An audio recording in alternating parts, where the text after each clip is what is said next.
जैसा कर्म करोगे वैसा ही फल प्राप्त होगा।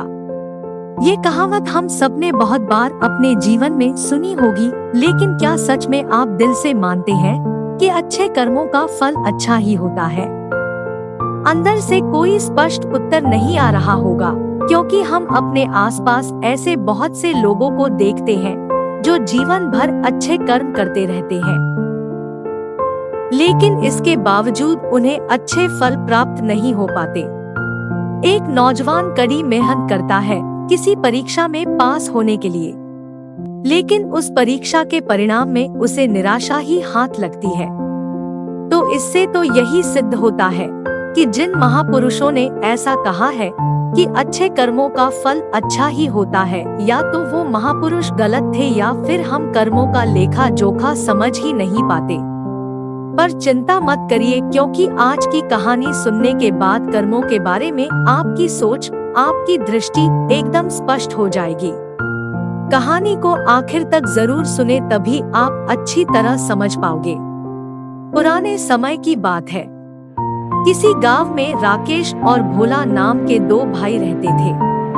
पूरा गांव जानता था कि वो कहने को भाई थे, लेकिन भाई जैसा प्रेम उन दोनों में नहीं था। राकेश बड़ा था और भोला से वो बहुत तेज और चालाक था। उसने भोला के हिस्से में आने वाली खेती बाड़ी की जमीन भी खुद हड़प ली थी। इसीलिए भोला के परिवार को बड़े ही कष्ट के दिन झेलने पड़ रहे थे। भोला की पत्नी अक्सर बीमार रहा करती थी और उसके पास उसके इलाज तक के पैसे नहीं थे। लेकिन अपने भाई से विपरीत भोला बड़े ही शीतल स्वभाव का इंसान था। वो कभी किसी के साथ बुरा नहीं करता था, लेकिन उसके मन में अक्सर ये सवाल उठा करता था कि मैं किसी का बुरा नहीं करता, किसी के बारे में बुरा सोचता तक नहीं हूँ, तो मेरे साथ ऐसा क्यों होता है? क्यों मेरी पत्नी हमेशा बीमार रहती है? क्यों मेरे पास इतना भी धन नहीं है कि मैं अपना जीवन अच्छे से चला सकूं? क्यों मुझे मेरे कर्मों का फल नहीं मिलता है? और मेरा भाई इतना धूर्त है, इतना चालाक है और वो हमेशा मजे में रहता है, उसी तो कोई परेशानी नहीं है। वो सोचने लगा कि शायद बुरे कर्मों का फल अच्छा मिलता है, अच्छे कर्मों का फल अच्छा नहीं मिलता, और धीरे धीरे इस संदेह उसके मन में घर करने लग गया। उसी गांव से कुछ दूर एक सन्यासी अपनी कुटिया बनाकर रहा करता था। जब भी वो सन्यासी गांव में भिक्षा मांगने के लिए आता तो सबसे एक ही बात कहता कि जो तूने किया वो तेरे हिस्से और जो मैंने किया वो मेरे हिस्से। भोला इस बात का अर्थ कभी समझ नहीं पाया।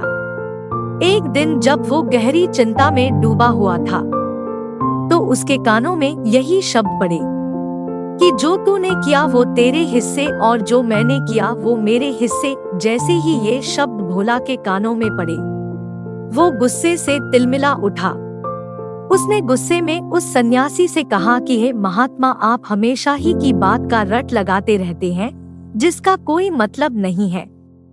अगर आपकी बात सत्य होती तो मैं जीवन में अच्छे कर्म करते आया हूँ, तो मेरे हिस्से में तो अच्छे ही कम होने चाहिए थे, अच्छा ही फल प्राप्त होना चाहिए था, लेकिन मुझे कुछ भी अच्छा फल प्राप्त नहीं हुआ। मेरी पत्नी हमेशा बीमार रहती है, खाने तक के पैसे नहीं होते हमारे पास। सन्यासी ने बड़े ही शांत स्वर में कहा कि ऐसा प्रतीत होता है बेटा की परिस्थितियों से तुम हार मान चुके। कठिन परिस्थितियों ने तुम्हारी सोच पर गहरा असर डाला है। बुरे समय में तुम्हारी सोच भी बदल कर रख दी है। तुम्हें काम करना, आज संध्या समय कुछ फल लेकर मेरे आश्रम में आना, फिर मैं तुम्हारे सारे सवालों के जवाब दूंगा। और ये कहकर वो सन्यासी अपना भिक्षा पात्र लेकर अगले घर की तरफ निकल जाता है। संध्या समय भोला ने कुछ फल खरीदे और गांव से दूर उस सन्यासी की कुटिया की तरफ निकल पड़ा। जैसे जैसे वो रास्ते पर आगे बढ़ रहा था, उसे अथाह शांति का अनुभव हो रहा था। क्योंकि रास्ता गांव से दूर था, इसीलिए उसमें कोई हलचल नहीं थी। बस रास्ते में जगह जगह कुछ लंगूर और बंदर दिखाई दे रहे थे। भोला के मन में आया कि वो कुछ पल उन बंदरों और उन लंगूरों को खिला दे। लेकिन फिर उसने सोचा कि अगर मैं फल लेकर सन्यासी के पास नहीं गया तो मेरे सवालों के जवाब मुझे नहीं मिलेंगे। इसीलिए बंदरों से वो फल बचाता हुआ उस सन्यासी की कुटिया तक पहुंचा। जैसे ही भोला उस कुटिया में पहुंचा, वैसे ही सन्यासी बोल पड़ा, अगर मन में था तो ये फल खिला क्यों नहीं दिया बंदरों को? ये सुनकर भोला आश्चर्यचकित रह गया। सन्यासी को कैसे पता चला कि उसके मन में बंदरों को फल खिलाने की इच्छा उठी थी? उसने पूछा कि महात्मा, आपको कैसे पता कि मैं बंदरों को फल खिलाना चाहता था? सन्यासी ने बड़े ही शांत स्वर में कहा कि जरूरी यह नहीं है कि मुझे कैसे पता चला। हम तो सन्यासी हैं, सबके मन की बात पढ़ लेते हैं। जरूरी ये बात समझना है कि जिस तरह एक बछड़ा हजारों गायों के बीच अपनी माँ को ढूंढ लेता है, उसी प्रकार कर्म अपनी कर्ता को ढूंढ ही लेता है। ये कर्म मेरे हाथों ही होना लिखा था। और ये कहकर सन्यासी ने उसके हाथ से फल लिए और बंदरों को खिलाना शुरू कर दिए। भोला इस बात का मतलब समझ नहीं पाया, इसीलिए उसने उस सन्यासी से सवाल किया कि महात्मा, मैं आपकी बात का आशय समझ नहीं पाया, कृपया करके मुझे अज्ञानी को इसका मतलब समझाने की अनुकंपा करें। सन्यासी ने बड़े शांत स्वर में कहना शुरू किया कि बेटा, मनुष्य को हमेशा यही लगता है कि वही करने वाला है, वही करता है और वही कर्म करेगा। लेकिन समझने की बात यह होती है कि कर्म आपका खुद चुनाव करता है, आप कर्म का चुनाव नहीं करते। अगर आप किसी कर्म को करने के योग्य है तो हजारों लोगों के बीच में से कर्म आपको अपने आप ढूंढकर निकाल लेगा। इसीलिए योग्य बनने पर ध्यान दो, कर्म करने पर ध्यान मत दो। अगर तुम सिर्फ कर्म करने पर ध्यान दोगे तो कभी योग्य नहीं बन पाओगे। योग्य बनने के लिए जिन कर्मों की आवश्यकता होती है, पहले उन छोटे छोटे कर्मों को करना शुरू करो, और जब तुम योग्य बन जाओगे तो बड़ा कर्म, या कहें कि मुख्य कर्म, या फिर जिस कर्म के लिए तुम बने हुए हो वो कर्म तुम्हारे पास खुद चलकर आएगा। उदाहरण के लिए तुम इन बंदरों को देखो। इन बंदरों ने छोटे छोटे कर्म करके पेड़ों पर चढ़ना सीखा, गुलाटियां लगाना सीखा, और इसी प्रकार छोटे छोटे कर्म करते हुए ये मुझ तक पहुंच गए, और मुझ तक पहुंचने के बाद इनके पास इनका खाना खुद ही पहुंच गया। इसीलिए अपनी रोजमर्रा की जिंदगी में छोटे छोटे कर्म करते हुए अपने आप को योग्य बनाते जाओ, और जब तुम योग्य बन जाओगे तो अपने आप बड़ा लक्ष्य तुम्हें प्राप्त हो जाएगा। सन्यासी ने अगला कथन कहना शुरू किया, जो कि बहुत ही जरूरी था। ध्यान लगाकर सुनना, अगर तुम योग्य बनने के लिए कर्म नहीं करोगे तो दूसरे लोगों के कर्म भी तुम्हें प्रभावित करने लगेंगे। उदाहरण के लिए तुम्हारी पत्नी कई दिनों से बीमार है। तुम अक्सर यही सोचते हो कि मुझे किन कर्मों की सजा मिल रही है, लेकिन समझने की बात ये होती है कि तुम्हारी पत्नी बीमार अपने कर्मों की वजह से है, तुम्हारे कर्मों की वजह से नहीं है। तुम्हारे कर्म तो अच्छे हैं, लेकिन क्या पता तुम्हारी पत्नी के कर्म अतीत में अच्छे ना रहे हो, जिसकी वजह से वो बीमार हो गई हो, और तुम्हारी पत्नी के कर्मों की वजह से तुम्हें भी दुख झेलना पड़ रहा है। और इसी प्रकार बहुत से मनुष्य अपने बच्चों की वजह से, अपने परिवार की वजह से, इन सब की वजह से खुद दुख झेल रहे होते हैं। लेकिन जरा सोचो, अगर तुम योग्य होते तो तुम अपनी पत्नी का खुद इलाज करवा पाते, उसकी बीमारी दूर करवा पाते, और क्या पता अगर तुम योग्य होते तो तुम्हारा किसी दूसरी स्त्री के साथ विवाह हुआ होता जो स्वस्थ होती, लेकिन तुम योग्य नहीं थे, इसीलिए तुम अपनी पत्नी की वजह से खुद दुख झेल रहे हो। अगर तुम योग्य बन जाओगे तो दूसरे लोगों के कर्म तुम्हें प्रभावित नहीं कर पाएंगे।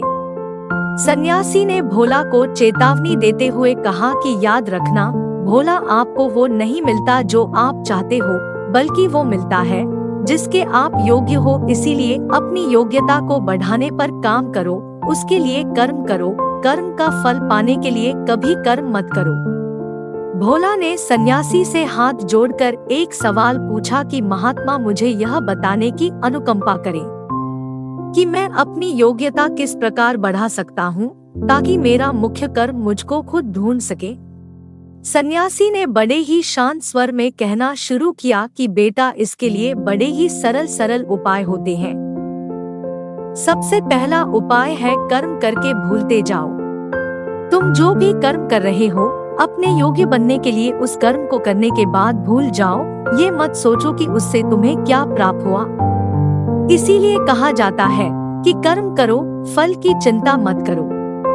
अगर तुम फल की चिंता करोगे तो वास्तविकता में तुम कर्म कर ही नहीं रहे होंगे। अक्सर मनुष्य की पीड़ा का ये एक बहुत बड़ा कारण होता है। वो सोचता है कि मैं कर्म तो अच्छे कर रहा हूँ, लेकिन मुझे फल प्राप्त नहीं हो रहे, और यही पीड़ा उसके मन को ठेस पहुँचाती रहती है, उसको अपने लक्ष्य से भटकती रहती है। किसी कर्म को करने के बाद अपना आकलन जरूर करें, लेकिन फल की चिंता ना करें। भोला ने सन्यासी से सवाल किया कि महात्मा, हम अपना आकलन कैसे कर सकते हैं? सन्यासी ने उत्तर दिया कि बेटा, जब भी तुम कोई काम पूरा करते हो तो काम पूरा करने के बाद खुद से ये सवाल पूछो कि क्या इस काम को करते समय तुम्हारा ध्यान इसी काम पर टिका हुआ था? ये तुम्हारा ध्यान कहीं और भटक रहा था। इस तरह तुम खुद का आकलन कर पाओगे कि तुम कितने ध्यान के साथ उस काम को कर रहे थे, और जितने ध्यान से तुम किसी कर्म को करोगे उतनी ही तुम्हारी योग्यता बढ़ती जाएगी। और अगर तुम यूं ही बस पूरा करने के लिए किसी कर्म को करते रहोगे तो उस कर्म से तुम कभी भी योग्य नहीं बन पाओगे। वो कर्म तो पूरा हो जाएगा, लेकिन उसका फल तुम्हें प्राप्त नहीं होगा।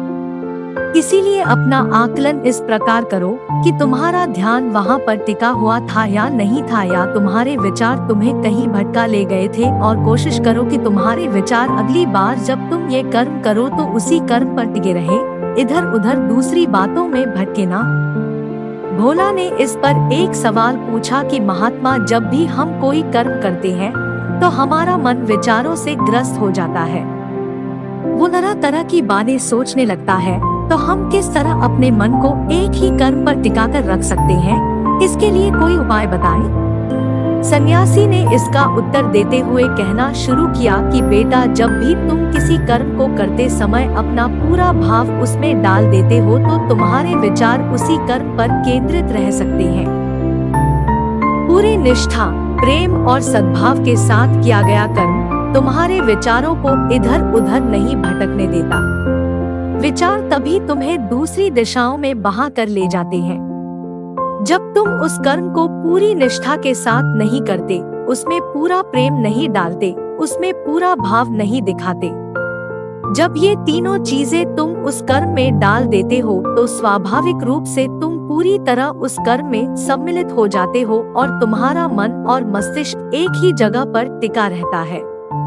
सन्यासी ने अपनी बात खत्म करते हुए कहा कि अगर कोई इंसान, कोई मनुष्य इन उपायों का सही तरीके से इस्तेमाल करता है, उनका पालन करता है, तो वो किसी भी कर्म के लिए अपने आप को योग्य बना सकता है। और एक बार अगर वो योग्य बन जाता है तो उसी बछड़े की भांति उसका कर्म उसे अपने आप ढूंढ लेता है। भोला को कुछ फलों के बदले जीवन भर का ज्ञान मिल चुका था, उसे स्पष्टता मिल चुकी थी, उसके सारे मन के सवाल खत्म हो चुके थे। उसने सन्यासी को प्रणाम किया और वहां से अपने घर के लिए निकल पड़ा। रात हो चुकी थी और रास्ते पर अंधेरा छाया हुआ था। वो इन बातों के बारे में विचार करता हुआ अपने घर की तरफ निकल पड़ता है। तो दोस्तों, आपको आज की कहानी कैसी लगी?